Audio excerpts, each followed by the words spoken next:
সুপ্রিয় দর্শক, সবাইকে স্বাগত জানাচ্ছি আওয়ার ডেমোক্রেসি অনুষ্ঠানে। আমি হাবিব রহমান আছি আপনাদের সাথে এবং অনুষ্ঠানটি সরাসরি সম্প্রচারিত হচ্ছে নিউ ইয়র্ক স্টুডিও থেকে। আজকে অনুষ্ঠানও হবে বাংলাদেশ, সম্পূর্ণভাবে বাংলাদেশ পরিপ্রেক্ষিতে, কারণ নির্বাচন মাত্র শেষ হয়েছে। অনেক অনেক কিছু রয়েছে যেটি আলোচনায় আসতে হবে, কিন্তু আমি শুরু করতে চাই অন্যভাবে। সেটি হচ্ছে, আপনারা জানেন এবং বহুল পরিচিত একটি কথা আছে, খেলা হবে। খেলা হবে, খেলা হয়েছে।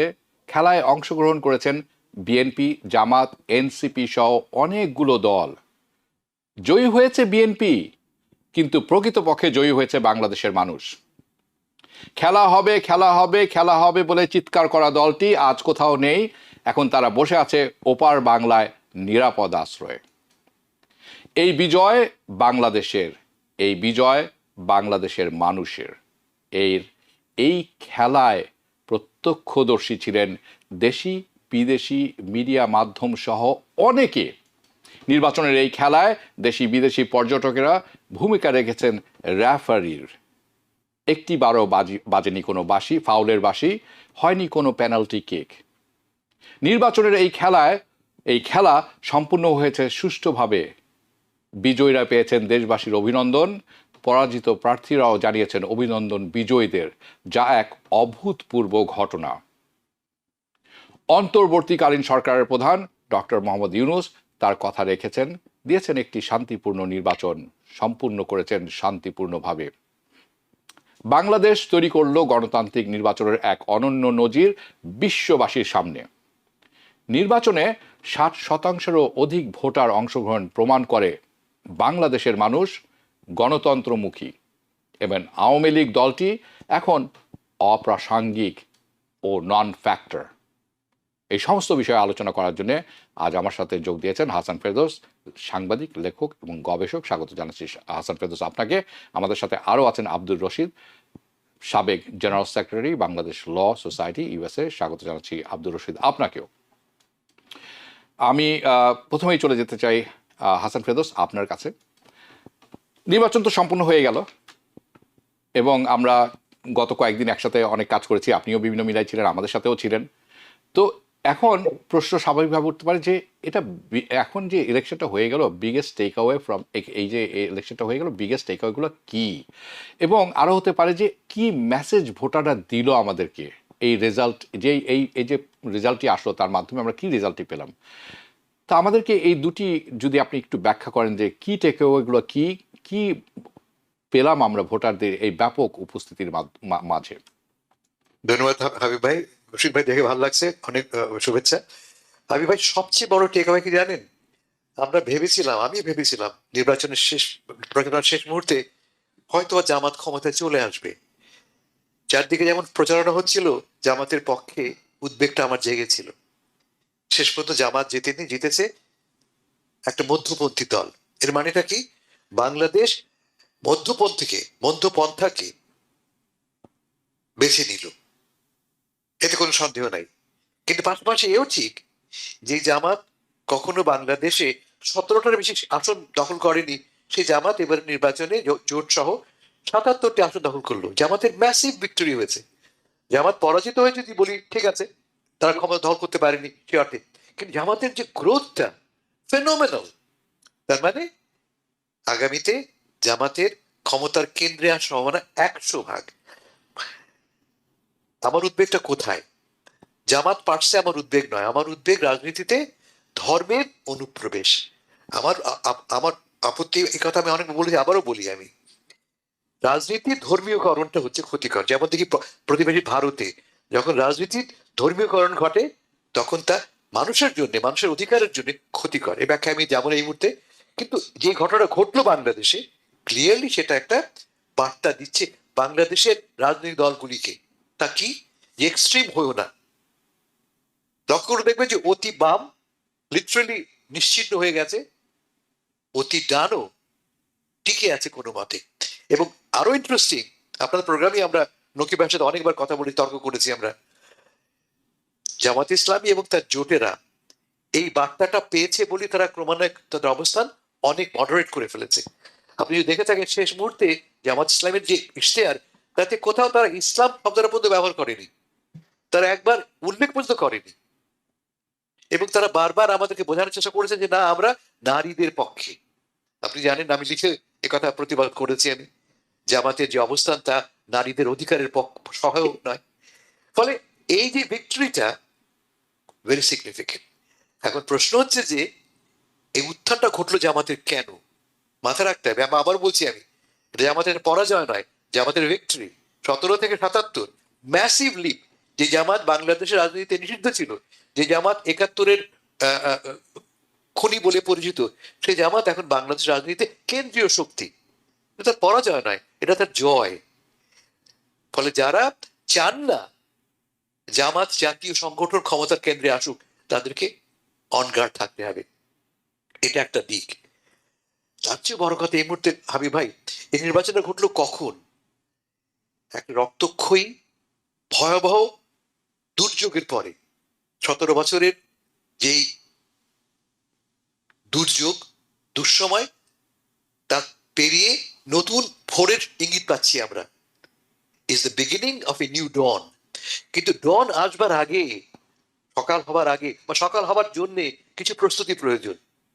প্রশ্ন হচ্ছে, যে দলটা ক্ষমতায় যাচ্ছে সেই দলটা কি সেই নতুন ভোর আনবার জন্য প্রস্তুত কিনা, এটি ভিন্ন প্রশ্ন। এ নিয়ে আমরা কথা বলতে পারি।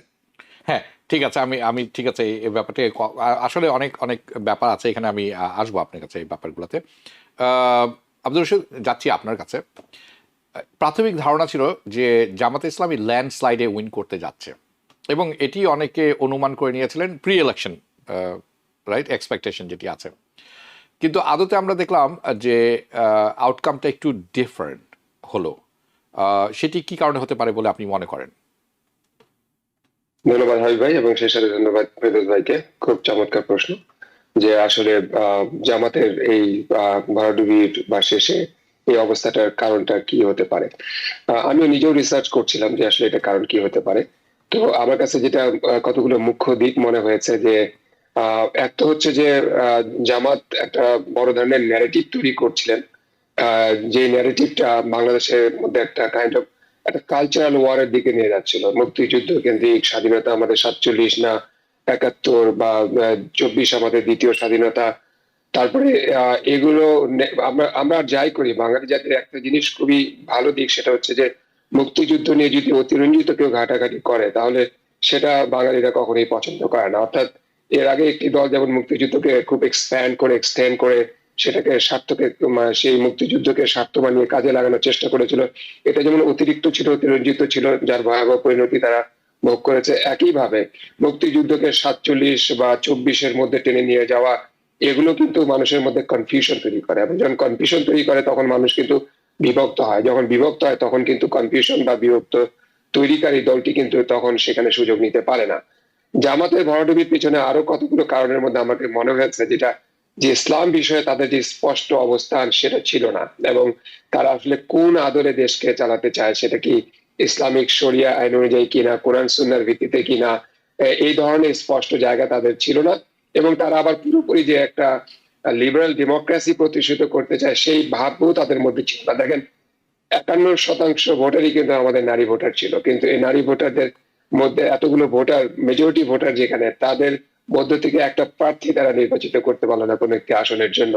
এবং তারা যখন বাংলাদেশের এখন ভোটাররা কিন্তু অনেক বেশি সচেতন, এবং নারীরা কিন্তু অনেক বেশি সচেতন। বিগত 25-30 বছরে শিক্ষার দিক দিয়ে এনজিও গুলো তাদেরকে যেভাবে করে সচেতন করেছে, তারা কিন্তু, আর যাই হোক, তারা কিন্তু বেশ সচেতন। আমরা শহরের মানুষরা কিন্তু আমরা সোশ্যাল মিডিয়া কেন্দ্রিক আমাদের বিচার থাকে, যেটা আমাদের সোশ্যাল মিডিয়াতেই আমাদেরকে অনেক কনট্রাক্টেড ফেক নিউজ, অনেক সঠিক নিউজ, এগুলো আমাদেরকে কনফিউজ করছিল। আমাদের মধ্যে একটা অবস্থান তৈরি হয়ে গিয়েছিল যে জামাতেই ক্ষমতায় আসছে। কিন্তু 70% মানুষ যারা বাংলাদেশের গ্রাম অঞ্চলে বসবাস করে, এই মানুষগুলো কিন্তু বেশিরভাগই সচেতন হয়। তার প্রতিবেশী কি বলছে, শিক্ষক কি বলছে, মসজিদের ইমাম সাহেব কি বলছেন, পাশের বাড়ির বড় ভাই কি বলছেন, এবং একে অপরের সাথে উঠান বৈঠকে আলোচনা করে, ঘরের মধ্যে আলোচনা করে, এখান থেকেই কিন্তু তারা নির্ভরযোগ্য তথ্যগুলা লোকালি পায়, এবং তার উপর বেস করে কিন্তু তারা সিদ্ধান্ত নেয়। তো আমরা শহরের মানুষগুলো আর যাই মনে করি না কেন, মূল ফ্যাক্টরটা ছিল কিন্তু সেই গ্রামের সচেতন মানুষ এরা। জামাতের আরো ব্যর্থতার কারণ ছিল যে জামাত দুর্নীতি বন্ধ করতে চায়, কিন্তু দুর্নীতির রোড ম্যাপ তাদের কাছে ছিল না। দুর্নীতি নিয়ে আমরা সবাই অতিষ্ঠ, সব দলই দুর্নীতি নিয়ে কথা বলে, কিন্তু কোন দলের স্পষ্ট যদি রোড ম্যাপ না থাকে তাহলে মানুষ ওইখানেও কনফিউশনে পড়ে যায়। জামাতের আরো আমার মনে হয় যে দুর্বল দিক ছিল যে তারা আহ তাদের লিডাররা যেভাবে করে মিডিয়া, এই যে প্রথম আলো কিংবা ডেইলি স্টার কিংবা উদিচি বা ছায়ানট, এই জায়গাগুলো যখন ক্ষতিগ্রস্ত হলো, অর্থাৎ বাংলাদেশ মানুষ কিন্তু মানে যেটা আমি হাসান ফেরদৌস সাহেব বললেন যে আমরা কিন্তু মধ্যপন্থী একটা দেশ, আমরা খুব এক্সট্রিমিজমকে পছন্দ করি না, আবার আমরা মানে মধ্যবিত্ত সমাজের মতো আর কি, আমরা সবসময় স্ট্রাগলের মধ্যে থাকি।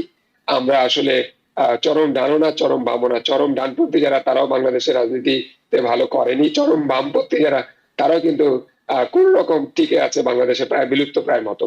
সুতরাং বাংলাদেশের মানুষের সেন্টিমেন্টটাকে যদি ধরতে না পারা যায় এবং সেটাকে যদি সঠিকভাবে রিপেয়ার করা না যায় এবং তার উপরে ভিত্তি করে সঠিক পলিসি যদি নির্ধারণ করা না যায় এবং সেটা জনগণের সামনে নিয়ে এসে যদি বোঝানো না যায়, তাহলে বাংলাদেশের মানুষ কিন্তু কনভিন্স হয় না। আরেকটা বিষয় বলি আবার, যেমন জামাতের শুরু থেকে একটা কিন্তু এন্টি ইন্ডিয়ান একটা সেন্টিমেন্ট কিন্তু কাজ করছিল, যেটাকে অনেকে ভালোভাবে নিয়েছিল কিন্তু শুরুর দিকে, কিন্তু আপনি আবার খেয়াল করবেন শেষের দিকে এসে তারা বলছিল যে ভারতের সাথে সুসম্পর্ক করতে চায়, প্রতিবেশী সুলভ আচরণ করতে চায়। তাহলে এটা কি একটা দ্বিচারিতা নীতির মতো হয়ে গেল? অর্থাৎ আপনি প্রথম দিকে এক কথা বললেন, শেষের দিকে আসে আরেক ধরনের কথা বলছেন।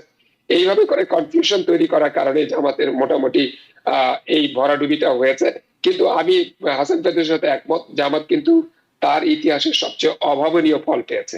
ভোটের দিক দিয়ে দেখবেন প্রায় 53 সিটে প্রায় মাত্র 5,000 ভোটের ব্যবধানের পার্থক্য হয়েছে এবং তারা কিন্তু 40% ভোট পেয়েছে। এটা কিন্তু কম না, যে জামাতের ভোট আগে 9 থেকে 10%-এর বেশি ছিল না, সেই জামাত এখন 40% ভোট পায়। এটা তো অবশ্যই তাদের জন্য একটা বিপ্লব আমি মনে করি, এবং হাসান ফেরদৌসের সাথে আমি একমত যে এই বিপ্লবটা সামনের দিকে তাদেরকে আরো বেশি অগ্রসর করবে, শক্তিশালী বিরোধী দল হিসেবে তাদেরকে তৈরি করবে এবং বিএনপির সমালোচনা করে তারা সংসদের মধ্যে জনগণের সেন্টিমেন্টকে তাদের দিকে নিয়ে গিয়ে এটাকে সামনের ইলেকশনে তারা অবশ্যই কাজে লাগাবে। Very good analysis Abdur Rashid. আমি আপনাকে বলবো, I hope Jamaat Islami people are listening to you, কারণ এরকম ব্রেকডাউন আপনি খুব সুন্দর ব্রেকডাউন করেছেন অনেকগুলো কারণ। Dancing around people don't like, এবং এটি কিন্তু হিতে বিপরীত হয়। এনিওয়ে, এখানে অনেক কথা বলার আরও বাকি আছে। হাসান ফেরদৌস, আমি আপনার কাছে যাবো সময় নষ্ট না করে। প্রথমত ধরা হচ্ছিল বিএনপি হয়তো জয়ী হবে না, জামাত ইসলামী ল্যান্ডস্লাইড উইন করবে বলে অনেক মানে প্রতীয়মান হচ্ছিল, কিন্তু দিন শেষে বিএনপি উইনার হলো। এখন আপনার কাছে আমার প্রশ্ন, এই ফ্যাক্টরগুলো কি ছিল যেটি আসলে বিএনপিকে এই মানে ভিক্টরি সিকিউর করতে সাহায্য করলো? What are those factors? ভাই, একটা কথা আমি আপনার সঙ্গে এগ্রি করছি না। বরাবরই বিএনপি জিতবে এটা ধারণা ছিল আমাদের। বিএনপি জামাত জিতবে এটা শেষ মুহূর্তে এসে একটা গল্প তৈরি হয়েছিল বটে, হাইপ তৈরি হয়েছিল বটে, কিন্তু জামাত জিতবে এই এই বিশ্বাস আমাদের কারণ ছিল না। এবং জনমতের কোনো জনমতেই একটি ছাড়া, যেটা একদমই ককটেল একটা জরিপ, কোনো জরিপেই জামাতকে 1 নম্বর দেওয়া হয়নি। বিএনপি জিতবে এটা মোটামুটি আমরা ধরে নিয়েছি। বিএনপিকে সবাই আমরা ফ্রন্ট রানার বলেছি, আমরা তারেককে আমরা ভবিষ্যৎ প্রধানমন্ত্রী বলি আমরা। আসলে আমরা মানে দেশি বিদেশি পত্র পত্রিকা মিডিয়া সবাই আমরা প্রেজেন্ট করেছি। কেন বিএনপি জিতলো কেন? একটা বড় কারণ আমি আগেই বলেছি, বিএনপির মধ্যপন্থী অবস্থা। বিএনপি মাঝামাঝি অবস্থান করছে, ডাইনেও নয় বামও নয়। বিএনপি আরেকটা যে মাথা রাখবেন যে বিএনপি 71-কে ওন করেছে। বিএনপি হচ্ছে আমার বিবেচনায় আওয়ামী লীগের সাকসেসর। আওয়ামী লীগ ছিল আমাদের তাদের দাবি অনুসারে এবং আসলে বাংলাদেশের মুক্তিযুদ্ধের ধারক বাহক, যেটা তাদেরকে এই মুক্তিযুদ্ধের প্রশ্ন তারা গেইনও করেছে, লসও করেছে। মাঠে আওয়ামী লীগ নেই, কিন্তু আওয়ামী লীগের যে বেসিক ফিলসফিটা এমব্রেস করেছে কিন্তু বিএনপি। আরো ইন্টারেস্টিং লক্ষ্য করে দেবেন যে আওয়ামী লীগের প্রধান সমস্যা কি ছিল? ভারতকে নিয়ে। কি অর্থে যে আমরা বলেছি আওয়ামী লীগ ভারতের কাছে কেনাদাচ হয়ে গেছে। বিএনপি কিন্তু কখনোই, তারেক রহমান নিজে কিন্তু কখনোই ভারতের বিরুদ্ধে তীব্র বা কঠোর ভাষায় সমালোচনা করেনি, ফলে এক ধরনের একসেপ্টেন্স তৈরি করেছিল ভারতের প্রশ্নে। কেমন? ফলে এটা একটা ফ্যাক্টর, মধ্যপন্থা। 2 নম্বর সবচেয়ে বড় ফ্যাক্টর আমি আগে বুঝিয়ে বলেছিলাম, তা হচ্ছে যে বাংলাদেশ একটা লিডারশিপ ভ্যাকুয়ামের মধ্যে ছিল। বাংলাদেশে আওয়ামী লীগ চলে যাওয়ার পরে কোনো নেতা ছিল না, দল ছিল, নেতা ছিল না। মাথা রাখতে হবে যে কোনো সোশ্যাল মুভমেন্টের কেন্দ্রীয় ফোর্স হচ্ছে কি একটা পার্সোনালিটি, কাউকে না কাউকে ধরে আমরা আগাই। বঙ্গবন্ধু, কার কথা বলবো, জিয়াউর রহমান মনে করা যাক, অথবা শেখ হাসিনা, একজন সেন্ট্রাল ফিগার যে আমাদের স্বপ্নগুলিকে এমবডি করে। Tarique Rahman became the symbol or the embodiment of our dreams. আমাদের ড্রিমটা কি? Very simple. আমরা কি চেয়েছি? এক, নিরাপত্তা। প্রধান শর্ত, প্রধান দাবি ছিল আমাদের এই পলিটিক্যাল পার্টিগুলির কাছে, আমাকে নিরাপদে থাকতে দাও। দুই, ইকোনমি, আমাকে খেয়ে পরে বাঁচতে দাও, আমার ছেলে মেয়েকে সুশিক্ষার সুযোগ দাও, স্বাস্থ্য দাও। দেখবেন বিএনপির যে প্রোগ্রাম আমাদের প্রেজেন্ট করেছে, যে আমার তো একই কথা, বাট আমি বিএনপির কথা এই মুহূর্তে বলছি, আমাকে এই অ্যাসুরেন্স দেওয়ার চেষ্টা করেছে যে আমি যদি ক্ষমতায় আসি তোমাকে আমি দুটো জিনিস দেবো, নিরাপত্তা দেবো এবং তোমাকে আমি অর্থনৈতিক সুব্যবস্থা দেবো। তাদের যে প্রোগ্রাম দেখেছেন আপনারা, প্রোগ্রামের মধ্যে বারে বারে কি এই কথাগুলি বলা হচ্ছে, এই এই কর্মসূচি আমি নেব, শিক্ষা ক্ষেত্রে, স্বাস্থ্য ক্ষেত্রে এই সমস্ত ব্যবস্থা আমি গ্রহণ করবো। পারবে কি পারবে ভিন্ন প্রশ্ন, কিন্তু আমাকে স্বপ্ন দেখাচ্ছে সে আমাকে স্বপ্ন দেখাচ্ছে, যে স্বপ্নটা ৭১-এর পর থেকে আমরা দেখে আসছি। এমন একটা দেশ, যে দেশে আমার অধিকার সংরক্ষিত হবে, যে দেশে আমি নিরাপদ থাকবো, যে দেশে আমার শিশুরা, আমার সন্তানরা ভবিষ্যতে সুখী জীবনযাপন করতে পারবে, সফল জীবনযাপন করতে পারবে। এই স্বপ্নটা খুব সাকসেসফুলি বিএনপি সেল করেছে। আমি এক কথা বলে শেষ করছি আমি, কিন্তু মাথায় এও রাখবেন যে তারেক কিন্তু ন্যাচারাল লিডার নয়, তারেক ন্যাচারাল বক্তাও নয়। কেমন সে ক্রমান্বয়ে নেতা হয়ে উঠেছে। তারেক সম্বন্ধে তো আমাদের বিস্তর নেগেটিভ ধারণা ছিল, নেতিবাচক মনোভাব ছিল। তারেককে আমরা কি বলতাম? খাম্বা তারেক বলতাম না? তার ইতিহাস তো খুব কালো ইতিহাস, মোটেই উজ্জ্বল নয়। সেই তারেক ফিরে আসলো, আমি আপনার প্রোগ্রামে বলেছি, আমি মুগ্ধ হয়েছি। সে কথা বলছে, আমার মনে হচ্ছে স্কুল টিচার কথা বলছে, একজন ক্লাসরুমে বসে যখন কথা বলে, শিক্ষক বুঝিয়ে বলে, কথা বলছে। আপনি মিটিং গুলি দেখেছেন? মিটিং গুলি সে কি করছে? অলমোস্ট একটা টক শোর মতো, লোককে ডেকে নিয়ে এসে কথা ইন্টারাক্ট করছে। বাংলাদেশের কোনো পলিটিশিয়ান এই জিনিসটা শেখেনি, কমিউনিকেট করার ক্ষমতা। তারিখে এই ক্ষমতা অর্জন করেছে। এখন এই যে আস্থা রাখলাম বিএনপির উপরে, আস্থা রাখলাম আমরা, সে আমাদেরকে নিরাপত্তা দেবে, আমাদের সুস্থ অর্থনীতি দেবে, পারবে কিনা? আমি বিশ্বাস করি যে যেই আস্থা অর্জন করলো সেই নির্বাচনের ভেতর দিয়ে, নিরঙ্কুশ বিজয় অর্জন করলো সেই বিজয় একটা ফাউন্ডেশন তাকে দিচ্ছে, যে ফাউন্ডেশনের উপরে সে সৌধ নির্মাণ করতে পারবে। দেখার বিষয় হবে সে এবং তার সহযোগীরা কতটা এফিশিয়েন্ট। আমি আপনার সাথে একমত। আমি মানে ওনাকে দেখে মনে হয় যে পরিবর্তিত মানুষ। আপনি আগেও বলেছেন বেশ, যে he looks like a different person from what we know. আপনি কিছুক্ষণ আগে খাম্বা তারেকের কথা বলেন, এবং অনেকে তাকে মিস্টার 10% নামেও পরিচয় ছিল তার কোনো এক সময়। এখন দেখার বিষয় হচ্ছে যে সামনে কি স্মৃতিসৌধ নির্মাণ করার মতো ক্যাপাসিটি আছে কিনা, এবং সেটি কত টেকসই হবে। আমি গণতন্ত্রের বাংলাদেশের কথা বলছি। আমি এই আব্দুর রশিদ যাচ্ছি আপনার কাছে। এই যে নির্বাচনটি সম্পূর্ণ হয়ে গেল, এই নির্বাচনটি সম্পূর্ণ করার একটি দাবিদার হচ্ছেন মোহাম্মদ ইউনূস এবং তার অন্তর্বর্তীকালীন সরকার, যাতে করে তারা একটা ক্রেডিবল অ্যাকসেপ্টেড ভোট যাতে সংগঠিত হয়। How significant was his role আপনি মনে করেন? ধন্যবাদ। খুবই সিগনিফিকেন্ট ছিল। তাকে গোটা জাতির ধন্যবাদ জানা উচিত, এবং গোটা সম্পূর্ণ দলগুলো তাকে ধন্যবাদ জানা উচিত। কারণ তাকে নিয়ে অনেক কিন্তু সমালোচনা, সংশয় তৈরি হয়েছিল, বিশেষ করে আওয়ামী লীগ শিবিরে তাকে ডিসক্রেডিবল পার্সন হিসেবে প্রকাশ বা বাস্তবায়ন করার জন্য অনেক প্রোপাগান্ডাও ছিল। তাকে একদমই ট্রাস্ট করা হচ্ছিল না। ওই শিবির থেকে মনে করা হচ্ছিল যে তিনি ১.৫ বছর না, তিনি অনেকদিন ধরে ক্ষমতায় রয়ে যাবেন, ওই ফখরুল মইনুলের মতো। এমনটা মনে করা হচ্ছিল যে তিনি ভোটের পরও দীর্ঘ সময় উনি থেকে যেতে পারেন। কিন্তু ওনার স্পষ্ট এবং ওনার উপদেষ্টাদের যে স্পষ্ট অবস্থান এবং স্পষ্ট বক্তব্য যে আমরা নির্বাচন করে রমজানের আগেই তারা ক্ষমতা হস্তান্তর করতে চায়, এবং এত সুন্দর একটা ইলেকশন যেখানে আমাদের অনেক শঙ্কা ছিল যে হয়তো ছদ্মবেশে থাকা কিংবা লুকিয়ে থাকা আওয়ামী লীগ হয়তো দা কোরাল নিয়ে মাঠে নামবে, তারা ইলেকশনকে ভণ্ডুল করার চেষ্টা করবে, যেখানে সেখানে আক্রমণ হবে, হত্যা হবে, খুন হবে, যেগুলো অতীতের ইলেকশনে আমরা দেখেছি।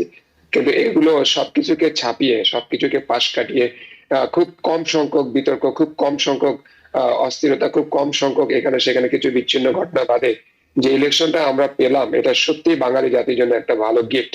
এই গিফটের জন্য অবশ্যই ডক্টর মোহাম্মদ ইউনূস এবং সেনাবাহিনীর প্রধান এবং আমাদের উপদেষ্টারা, তারা অবশ্যই ধন্যবাদ পাওয়ার উপযুক্ত এবং ধন্যবাদ আমাদের মন থেকে দেওয়া উচিত।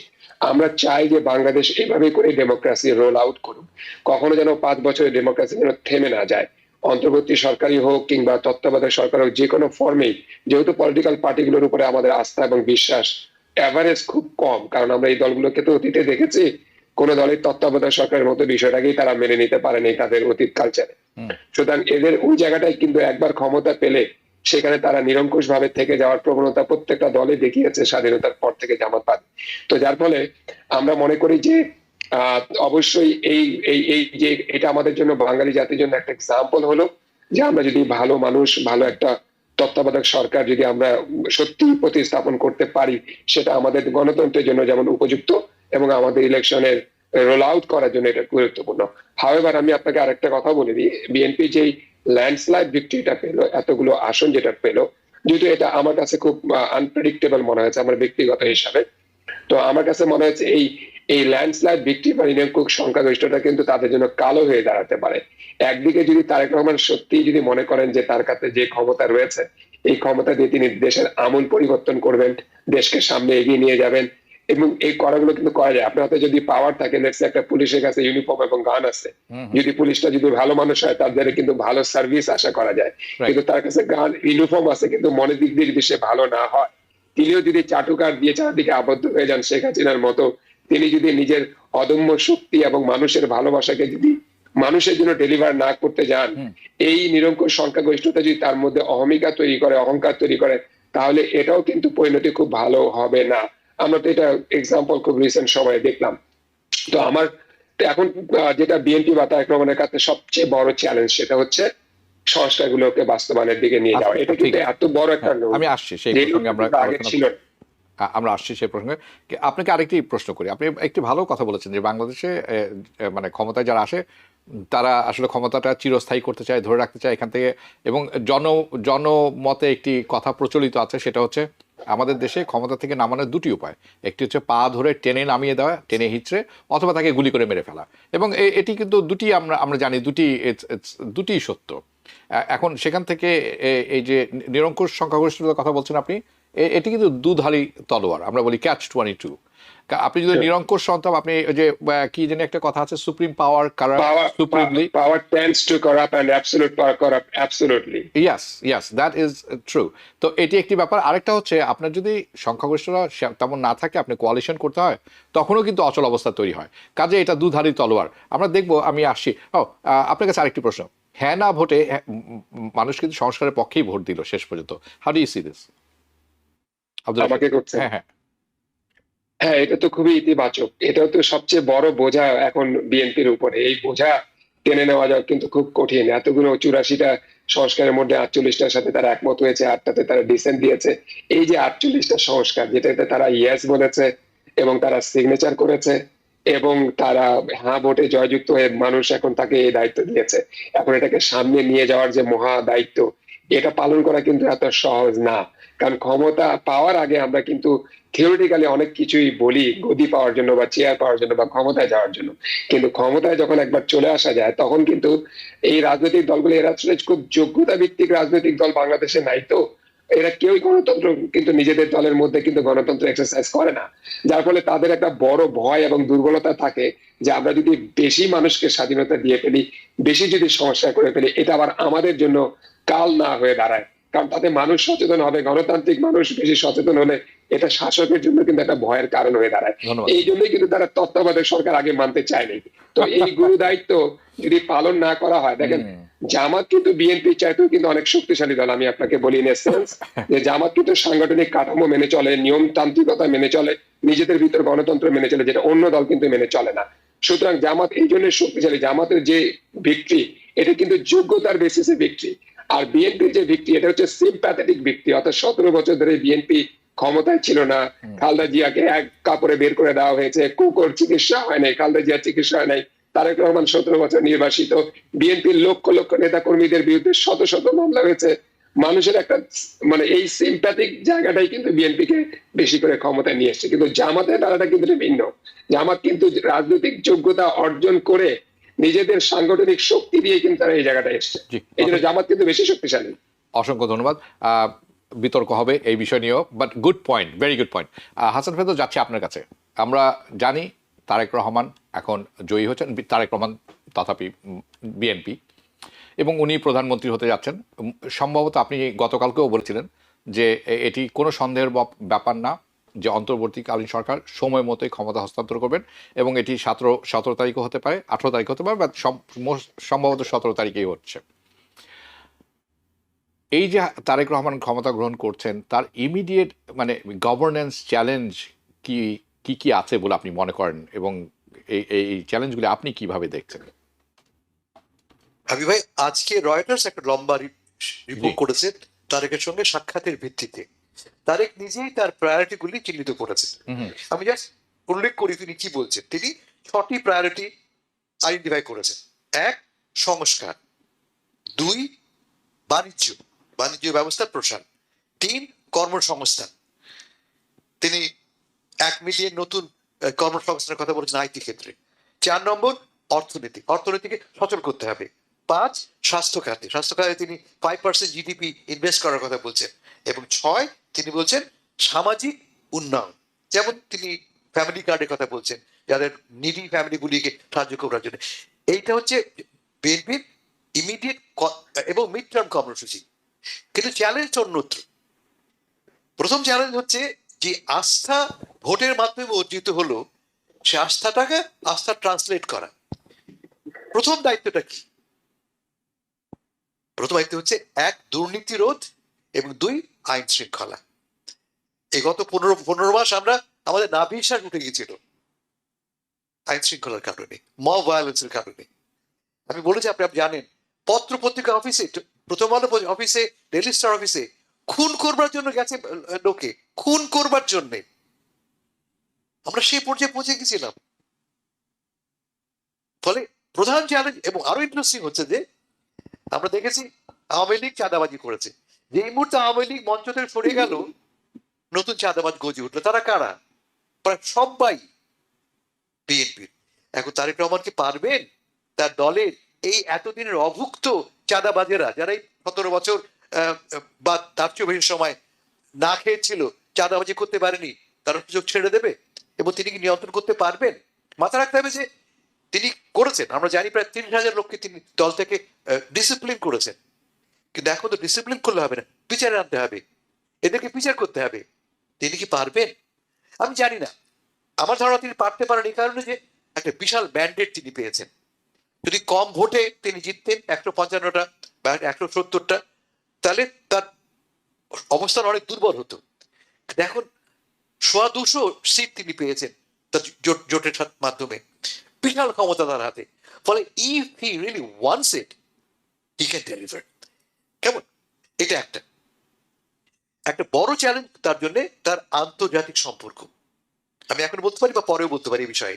আমি আন্তর্জাতিক সম্পর্কে আমি আসছি, কারণ আমি এখানে আমার মনে হয় বেশ আলোচনার প্রয়োজন আছে। একটু আমি আসছি একটু পর এই ব্যাপারটা। সেটা বলি আমি, তাকে আর একটা কাজ করতে হবে, জামাতের সঙ্গে তার সম্পর্কের ব্যালেন্সটা অর্জন করতে হবে।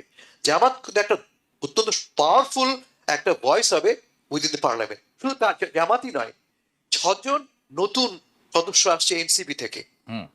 জামাতের তারা শরিক বটে, কিন্তু এনসিপির একটা নিজস্ব আইডেন্টিটি আছে, এবং এনসিপি সম্পূর্ণ নতুন দাবি নিয়ে, নতুন স্বপ্ন নিয়ে, নতুন প্রয়োজন নিয়ে হাজির হয়েছে। তাদের সঙ্গে নেগোশিয়েট করে চলতে হবে আপনাকে। ফলে অনেকগুলি সমস্যা তাকে অলমোস্ট ইমিডিয়েটলি ফেস করতে হবে। ফাইনাল কথা, তার দলের মধ্যে এমন সব লোক আছে যারা পুরনো, তার চেয়েও বয়সে বেশি, দীর্ঘদিনের। তারেক রহমান তরুণ মানুষ, 60 বছর বয়স, কিন্তু আসলে তোর অনভিজ্ঞ তিনি এই লেভেলের রাজনীতিতে। তিনি কি পারবেন তার দল এই সমস্ত অতি চালাক, অতি চতুর, অতি দক্ষ রাজনীতিবিদদেরকে হ্যান্ডেল করতে? জি আই আসছি। Hope he does. হ্যাঁ হ্যাঁ, মানে মির্জা ফখরুল এবং মির্জা আব্বাসের মতো ডাইনোসররা যেখানে আছেন, that's a problem, and this guys are shyest. আচ্ছা আসছি, আমি আসছি সে প্রসঙ্গে। অনেকে হয়তো গালাগালি শুরু করেছেন আমাকে ইতিমধ্যে।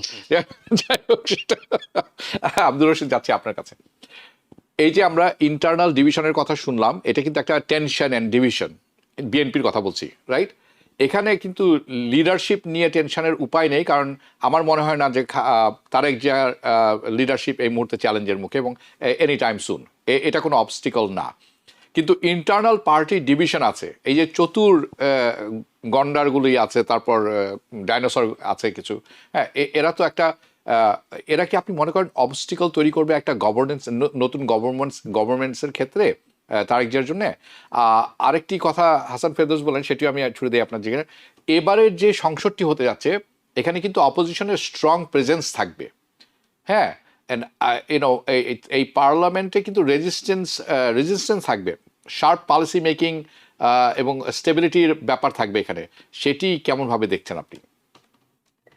ইন্টারনাল পলিটিক্স, ইন্টারনাল দ্বন্দ্ব এবং এই সংসদের অপোজিশন। হ্যাঁ, ইন্টারনাল চাপ তো তাকে সহ্য করতেই হবে, কারণ হচ্ছে যেটা আমি হাসান ফেরদৌস ভাইয়ের সাথে একটা বিষয় একমত, যে তারেক রহমান খুব ফার্ম, কারিশমেটিক এন্ড দৃঢ়তার সাথে মানে সিদ্ধান্ত নেওয়ার মতো তার যে অ্যাটিটিউড এবং তার যে বডি ল্যাঙ্গুয়েজ, সেটা কিন্তু আমরা তার মধ্যে পাই না। তো এটা না থাকলে কি হয়, নেতৃত্বের এই জায়গাটায় যদি কেউ স্ট্রং নেতা না হতে পারেন তার পিতার মতো বা তার মাতার মতো, তাহলে আশপাশে আবর্জনেরা এসে ভিড় করে, যে ইন্টারনাল শক্তি যে ভয়টার কথা বললেন, তারা এসে চারিদিক থেকে তখন চাটুকারিতা শুরু করে। তারাই তখন মনে করে যে আসলে আমরাই দেশ চালাবো এবং আমরাই পার্টি চালাবো। এটা অবশ্যই একটা বড় চ্যালেঞ্জ তাকে ফেস করতে হবে। আমাদের দেখার বিষয় হচ্ছে যে উনি যে ক্যাবিনেটটা তৈরি করবেন, সেই ক্যাবিনেটটাতে উনি কাদেরকে স্থান দিচ্ছেন? উনি কি চাটুকারদের অবস্থান দিচ্ছেন, নাকি সত্যিকার অর্থে অভিজ্ঞ মানুষদেরকে নিয়ে আসছেন? দলের মধ্যে এবং দলের বাইরে অনেক অভিজ্ঞ মানুষ আছে, এনাদেরকে নিয়ে। যেমন তিনি একটা ভালো কথা বলেছেন, আমাকে খুব ভালো লেগেছে, যিনি জাতীয় সরকার করতে চান। যদিও আমি এই বিষয়টা একদম পরিষ্কার না যে জাতীয় সরকার বলতে আসলে উনি কোন কাদেরকে নিয়ে এটা করতে চান। তবে যাক, একটা কনসেপ্ট তো ওনার কাছে আছে। কিন্তু ওনার আমার দুর্বলতার দিকে আমার কাছে মনে হয়েছে, যেমন ধরেন যে একজন রাজনীতিবিদ যেটা বিশ্বাস করে সেটা ওনাকে টেকনিক্যালি বলতে হয়, বা দিবে বলতে হয়, বা পরে বলতে হয়। ইলেকশন মাত্র 2 দিন হলো, উনি বললেন যে আমরা এখন সবাইকে নিয়ে দেশ গঠন করবো, কারো প্রতি প্রতিহিংসা না, কারো প্রতি ইয়া না। এখন যদি আওয়ামী লীগের লোকেরা যদি রাজনীতি করতে চায়, তাহলে তাদের রাজনীতি করতে কোনো সমস্যা নেই। এই কথার ভিত্তিতে দেখা গেল যে কোথাও কোথাও আওয়ামী লীগের অফিস বিএনপি নেতারা তালা খুলে দিচ্ছে, রাইট? এবং দেখা যাচ্ছে যে কোথাও একটা আওয়ামী লীগ ঘেঁষা, এত তাড়াতাড়ি এই বিষয়টা হওয়াটা কিন্তু উচিত না। এতে কিন্তু তার যে নিজস্ব রাজনৈতিক ব্যক্তিত্বের একটা দুর্বলতা জায়গা কিন্তু স্পষ্ট হয়। এখন এটা যদি হয়, লেটসে এতগুলো মানুষ শহীদ হলো, জুলাই বিপ্লব হলো, তারপরে এতদিন ধরে এই বিএনপির নেতাকর্মীদের বিরুদ্ধে, লক্ষ লক্ষ নেতাকর্মীদের বিরুদ্ধে আজগুবির মামলা, গুম, খুন, আয়নাঘর, তাহলে এগুলো আসলে কি দাঁড়ালো? এর জবাবদিহিতা আসলে কোথায়? এই যে ল্যান্ডস্লাইড ভিক্টরিটা যে আপনি পেলেন, আপনার কাছ থেকে আপনাকে কথা বলার ক্ষেত্রে সচেতন থাকতে হবে, মানুষের সেন্টিমেন্টটাকে মনে রাখতে হবে। দেখেন, এনসিপি এবং জামাত কিন্তু অলরেডি আজকে এগুলো নিয়ে কথা বলা শুরু করেছে, এবং আপনি সত্যিই বলেছেন যে জামাত একটা সিস্টেমেটিক দল এবং তারা পার্লামেন্টের শক্তিশালী দল হবে। যদিও বিএনপি নিরঙ্কুশ সংখ্যাগরিষ্ঠ থাকার কারণে তারা হয়তো জামাতকে পাত্তা দেবে না, কিংবা তারা সংবিধান সংশোধন করা কিংবা কোনো আইন পাশ করার ক্ষেত্রে তাদের কোনো দলের দরকার নেই। কিন্তু জামাত কিন্তু মাঠ ছাড়বে না। এনসিপি এবং জামাতের কিন্তু ভোটের সংখ্যা 40%। এই 40% ভোট নিয়ে কিন্তু তারা রাজপথ গরম করতে পারে, যে কোনো সময় কিন্তু আন্দোলন করে তুলতে পারে। এবং যখন একটা দল ক্ষমতায় থাকে, সরকার যারা গঠন করে, এদের চাইতে কিন্তু বিরোধী দল বেশি শক্তিশালী হয়।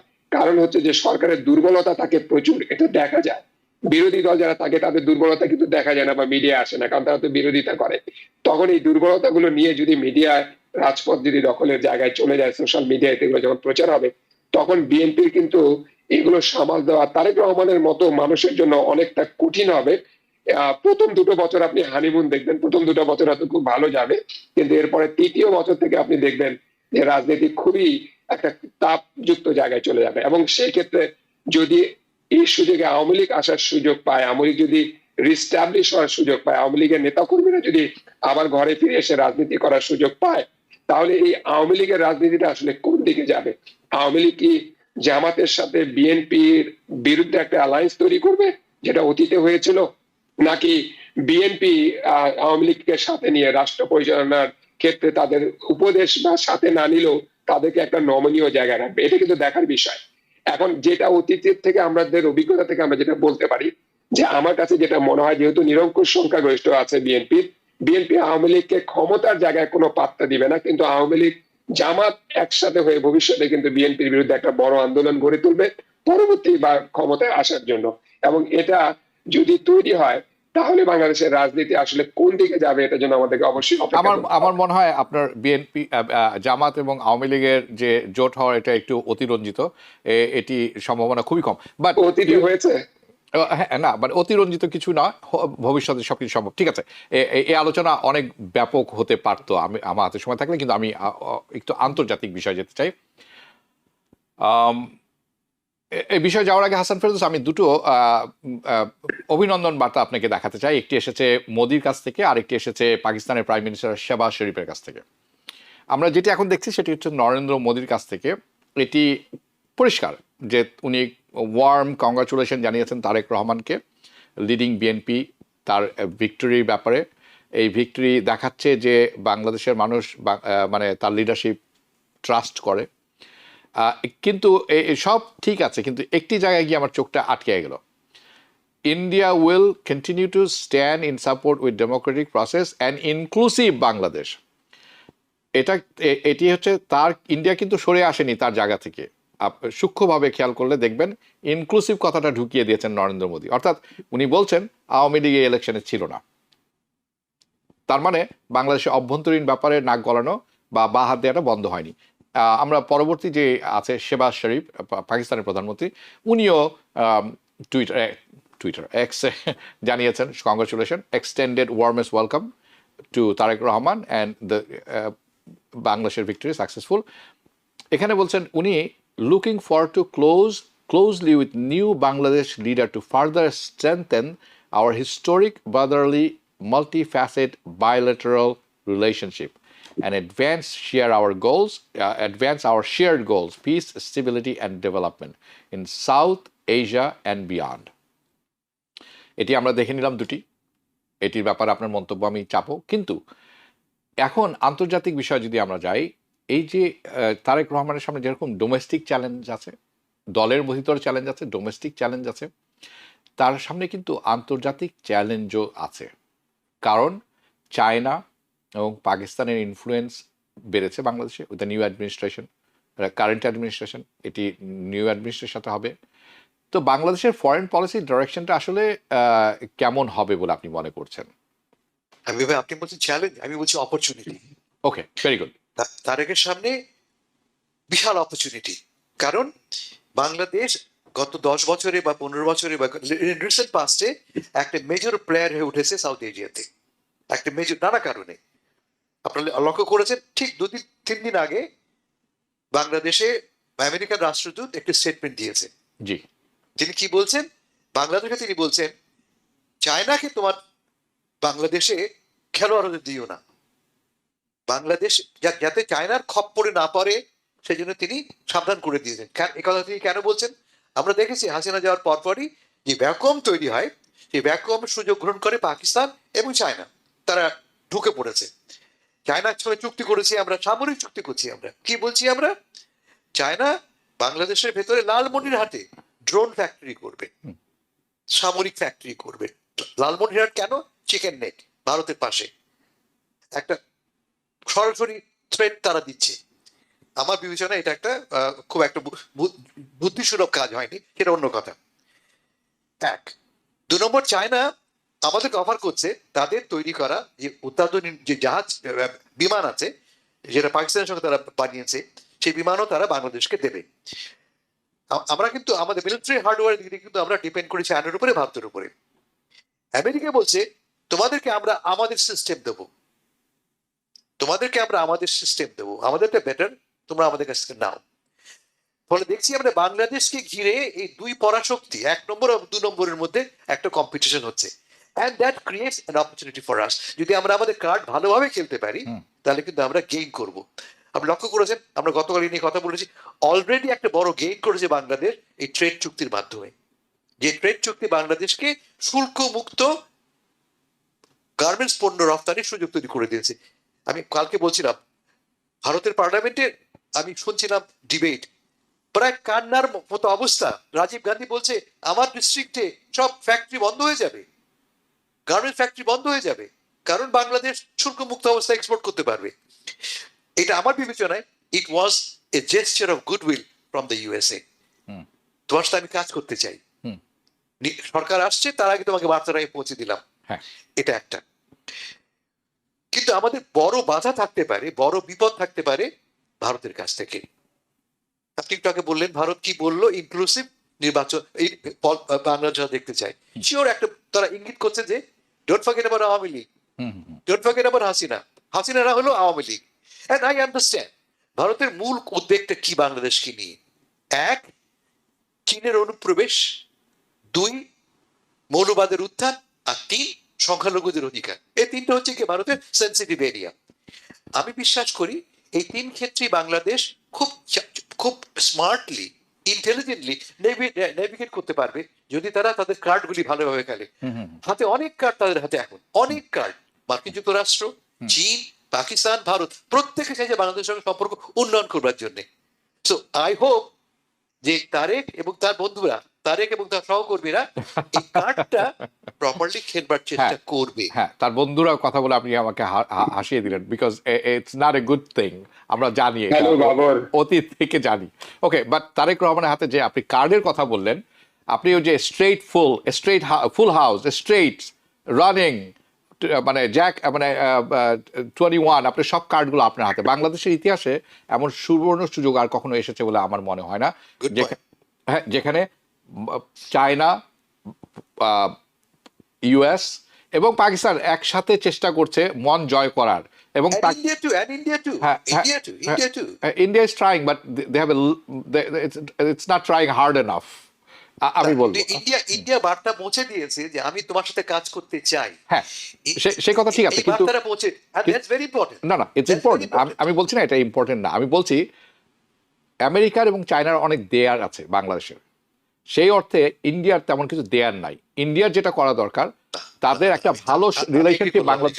আপনি ডিসএগ্রি করতেই পারেন, এটা আপনার অধিকার, আপনার, but India has nothing to give to Bangladesh, because India never কোনোদিন কিছু দেয়নি। শুধু তারা চায় আমার দল ওখানে পাওয়ারে থাকতে হবে, তাহলে আমি নিরাপদ।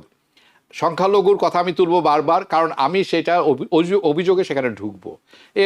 এরকম অনেক ব্যাপার আছে, কিন্তু বাংলাদেশকে তার কিছু দেয়নি। যেটা দিয়েছে সেটা হলো অপমানজনক কথাবার্তা, বঙ্গোপসাগর ফেলে দিবে বাংলাদেশের লোকজনকে, হ্যাঁ, বর্ডারে গুলি করে মারবে, কথায় কথায় রপ্তানি বন্ধ করে দেবে, তিস্তার চুক্তি কোনোদিন সম্পূর্ণ হবে না, এই ধরনের কথাবার্তা।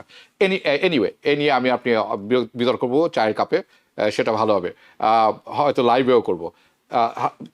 রশি সাহেব, আপনার কাছে যাচ্ছি আমি। এই যে আপনি আপনার কাছে যাচ্ছি, খুব খুব গুরুত্বপূর্ণ একটি পয়েন্ট হাসান ফেরদৌস বলেছেন যে বাংলাদেশের হাতে ট্রাম্প কার্ড আছে অনেকগুলো এখন, এবং মানে অভূতপূর্বভাবে এগুলো এসেছে, এবং আমি মনে করি খুব গুরুত্বপূর্ণ সময়ে এসেছে, পরিবর্তনের সময়। কিন্তু অনেকেই মনে করেন যে আমেরিকার সাথে একটা শক্ত টাই মেনটেন করা খুব ক্রুশাল বাংলাদেশের জন্য right now. Do you think so and why? ধন্যবাদ এই প্রশ্নের জন্য। দেখেন, প্রথমত বাংলাদেশ হচ্ছে জিওপলিটিক্যালি যে জায়গার মধ্যে আছে, এটা অত্যন্ত তিনটা সুপার পাওয়ারের একটা কিন্তু ব্যাটেল গ্রাউন্ড, ইন্ডিয়া, চায়না এবং আমেরিকার। আর বাংলাদেশে 18 কোটি মানুষ আছে, এটা একটা বড় মার্কেটও বটে। এবং বাংলাদেশ বিগত সময়গুলোতে অর্থনৈতিকভাবে যেভাবে করে পৃথিবীর মধ্যে একটা জায়গা তৈরি করে নিয়েছে, আকর্ষণ তৈরি করে নিয়েছে, যেটা হাসান ফেরদৌসের সাথে আমি একমত, যে সেটা অবশ্যই পৃথিবীর পরাশক্তিগুলোকে এখানে আকর্ষিত করেছে এবং টেনেছে, রাইট? এখন কথা হচ্ছে যে বাংলাদেশের জন্য আমি হাসান ফেরদৌসের সাথে একমত যে কিছু অপরচুনিটি আছে, আপনার সাথে একমত যে অনেক চ্যালেঞ্জ আছে, এবং চ্যালেঞ্জ গুলো সবচেয়ে বড় চ্যালেঞ্জ কিন্তু ভারতে। এই বিষয়ে কিন্তু আমি আপনার সাথে একমত। কারণ হচ্ছে যে ভারতের পলিসিটা কি, বিশেষ করে মোদির ভারত কিন্তু কংগ্রেসের ভারতের মতো না। মোদি ভারত যে গুলো খেলে ডিস্টাবিলাইজ করতে চায় আশপাশের নেইবারিং কান্ট্রিগুলোতে। আমি যেটা বলি যে বড় দাদা হিসেবে ভারতের যদি উদারতা থাকতো তার প্রতিবেশী রাষ্ট্রগুলোর সাথে, তাহলে কিন্তু ভারত নিজে নিজে উপরে উঠে যেত এবং তার আশপাশের দেশগুলোকে নিয়ে সে আন্তর্জাতিকভাবে একটা ভালো শক্তিশালী জায়গা আমি নিতে একমত পারত। আপনার কিন্তু সাথে। ভারত এই কাজটা করে না। ভারতের যে সাম্রাজ্যবাদী বা হিন্দুত্ববাদী জাতীয়তাবাদী বিজেপি সরকার, তারা শুধুমাত্র ধর্মীয় বিষয়টাকে সামনে নিয়ে আশপাশের দেশগুলোকে একদিকে যেমন ডিএস্টাবলিশ করতে চায় এবং তারা তাদের রাজনৈতিক যে ক্ষমতা বা গদি বা পাওয়ার, এটাকে তারা দীর্ঘায়িত করে দেয় এবং সেটাই কিন্তু করে আসছে। এবং বাংলাদেশ ভারতের কাছ থেকে কিন্তু, ভারত চাইলে বাংলাদেশকে অনেক কিছু দিতে পারে, বাংলাদেশও কিন্তু ভারতের কাছে অনেক কিছু পাওয়ার আছে। তিন দিক থেকে ঘিরে রাখা একটা দেশ আমাদের বন্ধু হলে আমরা দুজনেই উপকার পেতে পারি। যেমন ধরেন আমি দু একটা এক্সাম্পল দিই, নেপাল আমাদের খুব বেশি দূরে না, ভুটান আমাদের বেশি দূরে না, আমরা কিন্তু এই দেশগুলোর সাথে বিজনেস করতে পারি না। ভারত নিজেরা আমাদের ভিতর দিয়ে ট্রানজিট নিবে, ট্রান্সশিপমেন্ট নিবে, কিন্তু নেপাল ভুটানের সাথে আমাদেরকে সেই ট্রান্সশিপমেন্ট দেবে না। তো এখন বাংলাদেশ যেটা করতে হবে সেটা হচ্ছে, আমাদের সংবিধানের মধ্যে যেটা আছে যে আমরা সবার সাথে বন্ধুত্বপূর্ণ সম্পর্ক রাখবো, কারোর সাথে শত্রুতাপূর্ণ সম্পর্ক রাখবো না। আমাদের যেমন যুক্তরাষ্ট্র দরকার আছে, কারণ হচ্ছে যুক্তরাষ্ট্র এখন পৃথিবীর সবচেয়ে বড় প্রতাপশালী শক্তিশালী পরাশক্তি, এবং তাদের কথা ভারতও শোনে। এবং কিছুদিন আগে দেখলেন মোদির সাথে চুক্তি হলো, তারা রাশিয়া থেকে তেল কেনা বন্ধ করতে পেরেছে, রাইট? এই যে যুক্তরাষ্ট্রের যে শক্তিটা, এটাকে আমাদেরকে যেমন আমাদের সাথে রাখতে হবে, ট্রাম্প কার্ড হিসেবে এটাকে যখন দরকার হবে কাজে লাগাবো। অন দ্য আদার হ্যান্ড আমাদেরকে চায়নাকেও সাথে রাখতে হবে, কারণ চায়নাও কিন্তু একটা আমেরিকার পরে সেকেন্ড সুপার পাওয়ার ওয়ার্ল্ড এর মধ্যে এবং আমাদের প্রতিবেশী দেশও বটে, এবং চায়নারই সবচেয়ে বেশি ইনভেস্টমেন্ট আমাদের দেশের মধ্যে রয়েছে। তো আমাদের চায়নার সাথেও কিন্তু খুব ভালো একটা সম্পর্ক রাখতে হবে। এখন তারেক রহমানের জন্য এটা এখন বড় একটা চ্যালেঞ্জ বটে যে তার তিনটা পরাশক্তিকে কিভাবে সে সামাল দেবে এবং কিভাবে তাদের সাথে সুসম্পর্ক রাখবে। একজনের দিকে হেলে গেলে আরেকজন হয়তো ক্ষিপ্ত হতে পারে, আরেকজনের দিকে হেলে গেলে আরেকজন ক্ষিপ্ত হতে পারে। পাকিস্তান যে কথাটা বলেছে যে তারা এই এশিয়ান অঞ্চলে পিস এন্ড স্ট্যাবিলিটি চায়, আসলে ভারতের আশপাশের সব দেশগুলোই কিন্তু আমরা সাউথ এশিয়ার মধ্যে পিস এন্ড স্ট্যাবিলিটি চাই, এবং এই পিস এবং স্ট্যাবিলিটি না থাকার মূল কারণটা কিন্তু ইন্ডিয়াই। এবং ইন্ডিয়া যেটা বলেছে ইনক্লুসিভ ইলেকশন, আপনি যেটা বললেন, এই ইনক্লুসিভ এর মধ্যে দিয়ে ওরা কি বার্তা দিচ্ছে এটা আপনি রাইটলি এক্সপ্লেন করছেন। কিন্তু আমি মনে করি হ্যাঁ ইনক্লুসিভ হতে পারে, বাট যাদের বিরুদ্ধে মামলা হয়েছে, যারা আমাদের দেশকে ক্ষতিগ্রস্ত করেছে, তাদেরকে টেনে এনে ইনক্লুসিভ না। আওয়ামী লীগের রাজনীতি করতে কোনো সমস্যা নেই, আওয়ামী লীগকে বঞ্চিত করে আপনি বাংলাদেশের রাজনীতি দীর্ঘদিন চালাতে পারবেন না, কিন্তু পরিশুদ্ধ আওয়ামী লীগ আমাদের দরকার। জি জি, অনেক বড় দল তো, তাকে সুযোগ দিতে হবে ইলেকশনে, কিন্তু প্রক্রিয়াটা কি হবে সেটি আলোচ্য বিষয়। হাসান ফেরদৌস, শেষ প্রশ্ন আপনার কাছে, আমাদের সময় একেবারে কম। আমরা যদি সামনের দিকে তাকাই, এই যে ইলেকশন যেটি হয়ে গেল, এটার যে সিগন্যালটি আমাদের দিল এই ইলেকশনে, এর লং টার্ম পলিটিক্যাল রিলাইনমেন্ট নাকি এটি একটা just temporary shift in voter sentiment?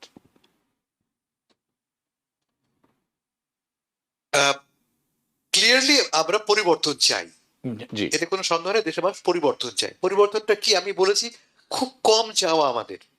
আমরা ড্রামাটিক কোনো পরিবর্তন চাচ্ছি না। আমরা বলছি বারবার মধ্যপন্থা। মধ্যপন্থা মানে মাঝামাঝি, ড্রামাটিক কিছু না। আবার বলি কি চাই আমি, প্রাইমারি চাই আমি আমার নিরাপত্তা, দুর্নীতিমুক্ত বাংলাদেশ, এবং যেখানে আমার মৌলিক অধিকারগুলি সংরক্ষিত হবে, এই তো আমার চাওয়া। জি, এবং এই চাওয়াগুলি পূরণ করা অসম্ভব কিছু নয়, কিন্তু এর জন্য কি প্রয়োজন, যারা ক্ষমতা থাকবে তাদের কাছ থেকে স্পষ্ট কমিটমেন্ট।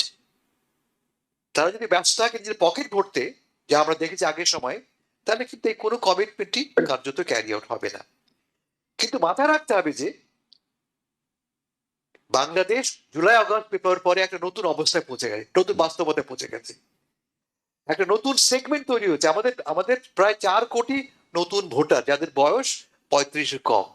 জি, 4 কোটি।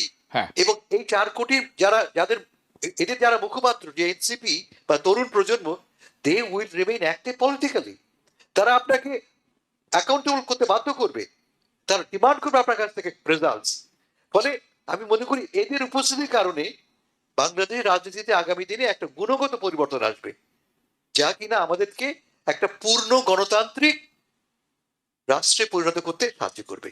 আমি খুব আশাবাদী। আমিও আশাবাদী। আপনি খেয়াল করে দেখবেন, সার্জিস ইসলাম ছাড়া বাকি এনসিপি সবাই কিন্তু জয়ী হয়েছেন। 6 জন। সার্জিস ইসলাম একজন যিনি জয়ী হননি।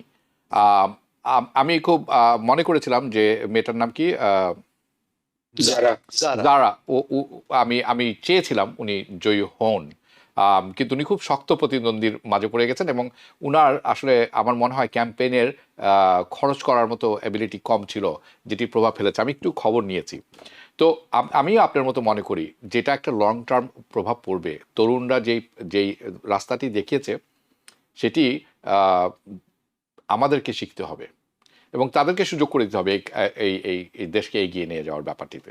হাবিব ভাই, আপনার প্রোগ্রামে দেখেছি আমরা ঢাকার এক সাধারণ শ্রমিক কি বলছে, হ্যাঁ হ্যাঁ হ্যাঁ হ্যাঁ হ্যাঁ হ্যাঁ হ্যাঁ ডেলিভারি না দিতে পারলে টাইনা না মামু, হ্যাঁ হ্যাঁ কেমনে টাইনা নামাইছিলাম তোমারে, রাইট কারেক্ট। টাইনা না মামুর স্পিরিটটা, hmm. That will help us জি ওভারকাম দ্য হ্যাঁ, চ্যালেঞ্জেস। তার মানে আমরা আমাদের আশাটি জিয়ে রাখতে পারি এবং সামনের দিকে তাকাতে পারি, এবং অনাগত ভবিষ্যৎ বেশ ভালোই মনে হচ্ছে এখন পর্যন্ত। দেখা যাক সামনে কি হয়। হাসান ফেরদৌস, আপনার কাছ থেকে বিদায় নিচ্ছি। আব্দুর রশিদ, আপনার কাছ থেকে বিদায় নিচ্ছি। দেখা হবে পরবর্তী অনুষ্ঠানে। আপনারা ভালো থাকবেন। দর্শক, আপনাদের কাছ থেকেও বিদায় নিব এখন। কিন্তু বাংলাদেশ যখন নতুন রাজনৈতিক অধ্যায় প্রবেশ করেছে, এই নির্বাচনের একদিকে স্পষ্ট জনমত দিয়েছে, অন্যদিকে সামনে এনেছে জটিল এক ম্যাপ, পথচিত্র। বিএনপির বিজয় ভোটারদের পরিবর্তনের প্রত্যাশা স্পষ্ট করেছে, তবে শাসন পরিচালনায় প্রয়োজন হবে দেশের ভেতরে ঐক্য, শক্তিশালী গণতান্ত্রিক প্রতিষ্ঠান এবং আন্তর্জাতিক অঙ্গনে সতর্ক কূটনীতি, বিশেষ করে গুরুত্বপূর্ণ অংশীদার যুক্তরাষ্ট্রের সাথে সম্পর্কের ক্ষেত্রে। আসল পরীক্ষা এখন শুরু। আজকের রাজনৈতিক বিজয় কি আগামী দিনের জাতীয় অগ্রগতিতে রূপ নিতে পারে? চেয়ে থাকলাম সেদিকে। দেখা হবে পরবর্তী অনুষ্ঠানে। শুভরাত্রি। টিভিএন 24 টেলিভিশন দেখতে আজই কল করুন 7187776556। লগ ইন করুন www.totalcablebd.com। নিউ ইয়র্ক থেকে সম্প্রচারিত টিভিএন 24 টেলিভিশন বিশ্বজুড়ে বাঙালির কণ্ঠস্বর।